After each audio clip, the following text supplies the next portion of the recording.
We were next door neighbors for 16 years. I believe Chol and his family had moved into this home the spring, and then that same year we moved in right next door in the fall. And his kids and our kids had grown up together. Chol teach me a lot of stuff. When he became a single dad, and I see how he was taking care of this. He worked 2 jobs. He go to school, and he got 6 kids. And then he's leader, for this organization and this organization, and he's trying to help other Sudanese families get acclimated to Austin, Minnesota. So he's got all these things on his plate, and he's working in the middle of the night, night shift. And so here he is living it, and it wasn't easy for him. It was cool that the kids were able to see during his memorial service, hey, why wasn't Dad at home? Or why wasn't Dad at my basketball game that night? He was giving and sacrificing his time here and there and everywhere so that, he could give the life that he wanted for his kids.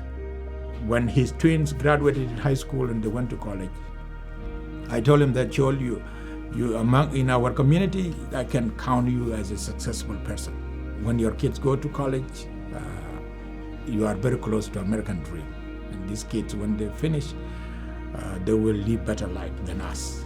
And he was happy to hear that and motivate him more, you see. He want his kids to go to college. That is a rule. He talked to them always, go to college, you see, get education. Now I'm going back to school to prove to you that education is the best. So. Well, when we had found out what had happened just prior to Thanksgiving, my heart just sank. Our entire family was hit pretty hard.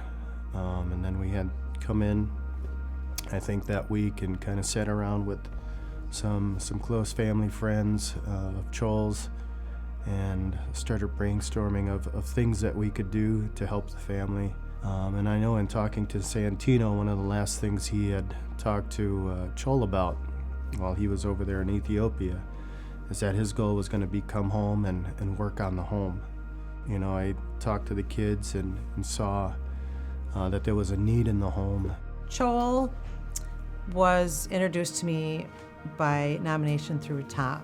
And when you read the letter, I guess as far as what the kids went, they lost their dad in a brutal manner. And they hadn't even seen their dad for months because he was over taking care of his dad.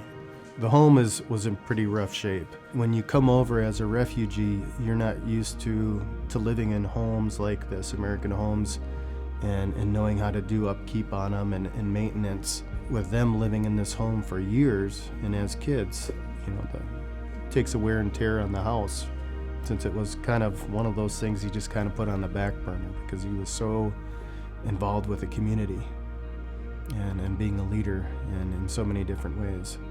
So initially the concern was with 7 people in the house, there was only one functioning tub shower. So you have 7 people for one bathroom, basically. Then as we look through the house and walk around, we just start to notice other things that they don't know we were gonna take care of.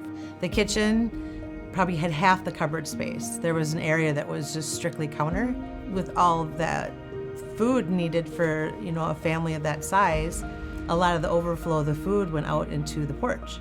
So we decided as long as we could find the cabinetry, we actually got the kitchen. Well, then if you're gonna do that, then you have to get new appliances because they need a new stove. And then the flooring. So we decided to take care of all the flooring and the carpeting and painting. And this is our 9th year. And I think every year you think, well, it can't be bigger than last year, but then it is. So, which is good. It's good. We have a phenomenal, amazing group of volunteers and crew that obviously we can't do without them.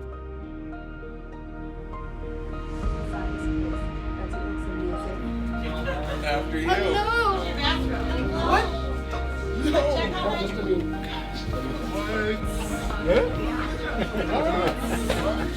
No,